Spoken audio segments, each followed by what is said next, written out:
I'm Tracy Baxter with today's Record Newswatch. Opening statements were made today by prosecution and defense in the Sullivan County Court trial of Monticello Village trustee T.C. Hutchins, charged with 2 felony counts of coercion and 2 misdemeanor counts of official misconduct for allegedly exerting criminal pressure to get his friend Kareem McCline hired as a police officer. McCline was accused of concealing past narcotics arrests during a background check, and he was convicted of felony offering a false instrument for filing.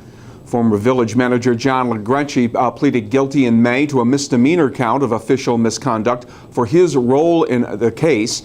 Now, if he's found guilty, Hutchins faces up to 7 years in prison, plus a removal from his position as Monticello Village trustee. An Orange County grand jury's indicted a Blooming Grove man on charges that include second-degree murder for a fatal stabbing in the city of Newburgh back in May. The grand jury found sufficient evidence to indict 32-year-old Stephen Hamilton for second-degree murder, as well as first-degree manslaughter and attempted robbery. Newburgh police arrested Hamilton 2 days after 21-year-old Daquan Nugent was fatally stabbed in broad daylight while sitting in a vehicle near Downing Park.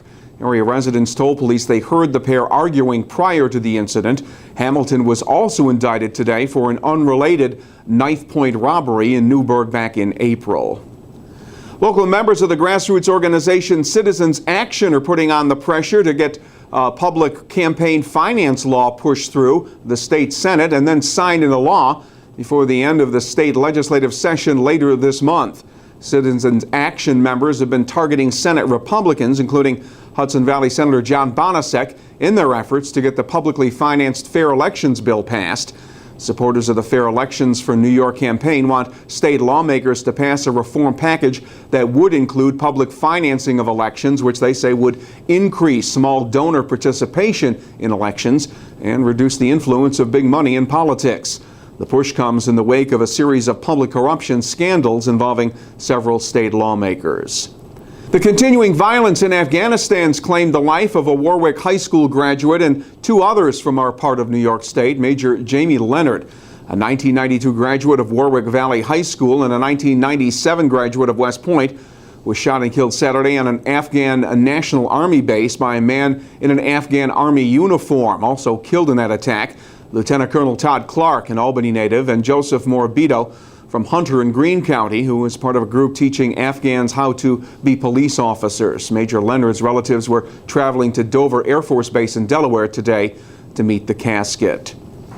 It's a quality of life issue that residents in a Matamoras, Pennsylvania neighborhood say is only getting worse. It's the noise that comes from the truck traffic that rumbles up and down Interstate 84, just yards from their houses.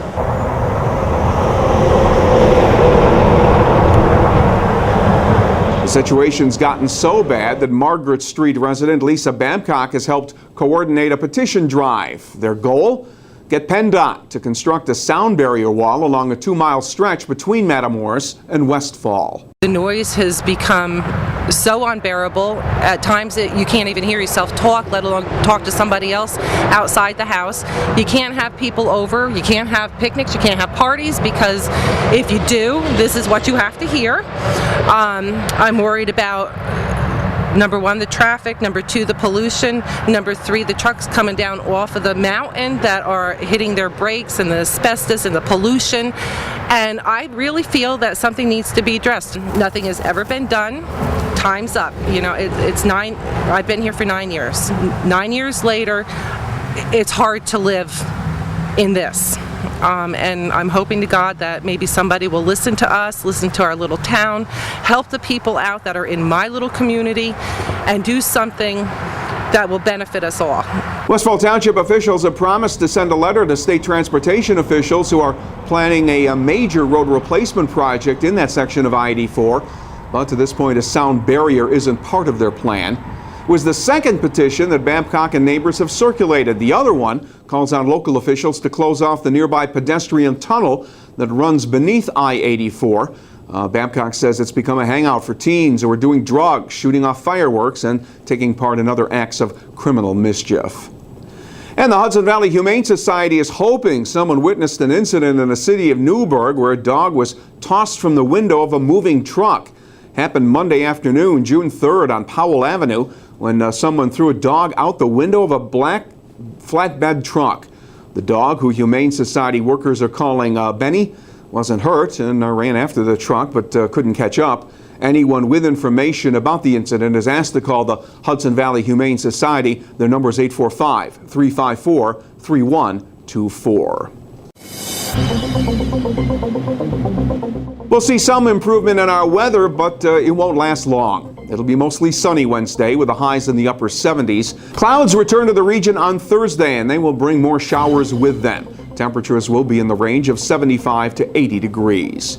Keep clicking here at Record Online to stay on top of breaking news and get an edge on the day by starting it with the Times-Herald Record. For Record Newswatch, I'm Tracy Baxter.